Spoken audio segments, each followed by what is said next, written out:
হীৰেণ গোহাঁই ডাঙৰীয়া এগৰাকী নমস্য ব্যক্তি আমাৰ কাৰণে সেইটো শিক্ষা জগতত একাডেমিকেলি তেওঁ আমাৰ কাৰণে সদায় নমস্য ব্যক্তি কিন্তু ছাৰৰ যিটো ৰাজনৈতিক দৰ্শন এই ৰাজনৈতিক দৰ্শনে আচলতে তেখেতে অসমৰ কোনো উন্নয়ন কৰিব পৰা নাই বা সদায় এটা বিভাজনকামী ৰাজনৈতিক দৰ্শন সকলো সময়তে আমি দেখিছো যে যেতিয়াই তেওঁলোকে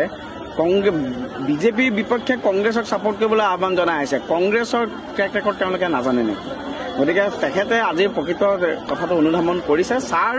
একাডেমিকেলি তেখেত আমাৰ কাৰণে আদৰ্শ doctor Hiren Gohain sir academically আমাৰ কাৰণে আদৰ্শ কিন্তু ৰাজনৈতিকভাৱে ছাৰৰ দৃষ্টিভংগী অসমৰ কাৰণে সদায় ক্ষতিকাৰক হিচাপে হৈ আহিছিল ক্ষতিকাৰক হৈ আছে বা ছাৰৰ দৃষ্টিভংগী ক্ষতিকাৰক হিচাপে পৰিগণিত হৈ আহিছে এইখিনি কথা আমি কৈছো আজি বিজেপিৰ হকে কৈছে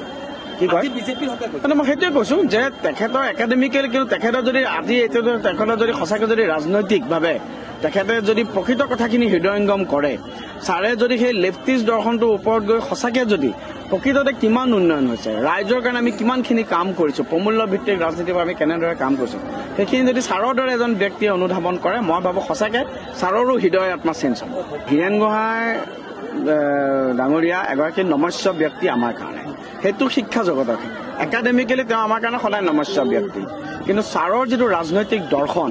এই ৰাজনৈতিক দৰ্শনে আচলতে তেখেতে অসমৰ কোনো উন্নয়ন কৰিব পৰা নাই বা সদায় এটা বিভাজনকামী ৰাজনৈতিক দৰ্শন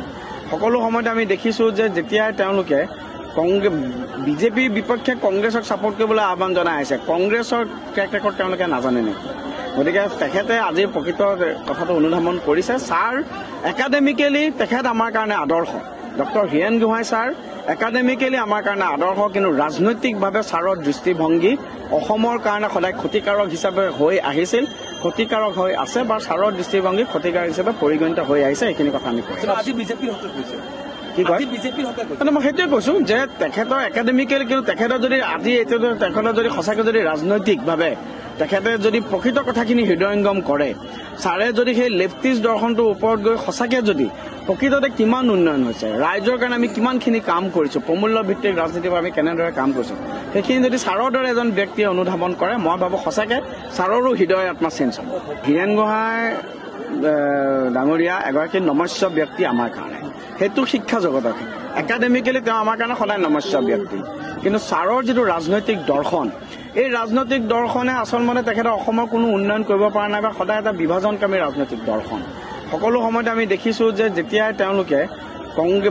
বিজেপিৰ বিপক্ষে কংগ্ৰেছক ছাপোৰ্ট কৰিবলৈ আহ্বান জনাই আছে কংগ্ৰেছৰ ট্ৰেক ৰেকৰ্ড তেওঁলোকে নাজানে নেকি গতিকে তেখেতে আজি প্ৰকৃত কথাটো অনুধাৱন কৰিছে ছাৰ একাডেমিকেলি তেখেত আমাৰ কাৰণে আদৰ্শ doctor Hiren Gohain sir academically আমাৰ কাৰণে আদৰ্শ কিন্তু ৰাজনৈতিকভাৱে ছাৰৰ দৃষ্টিভংগী অসমৰ কাৰণে সদায় ক্ষতিকাৰক হিচাপে হৈ আহিছিল ক্ষতিকাৰক হৈ আছে বা ছাৰৰ দৃষ্টিভংগী ক্ষতিকাৰক হিচাপে পৰিগণিত হৈ আহিছে এইখিনি কথা আমি কৈছো আজি বিজেপিৰ হকে কৈছে কি কয় বিজেপিৰ হকে মই সেইটোৱে কৈছো যে তেখেতৰ একাডেমিকেল কিন্তু তেখেতৰ যদি আজি তেখেতৰ যদি সঁচাকৈ যদি ৰাজনৈতিকভাৱে তেখেতে যদি প্ৰকৃত কথাখিনি হৃদয়ংগম কৰে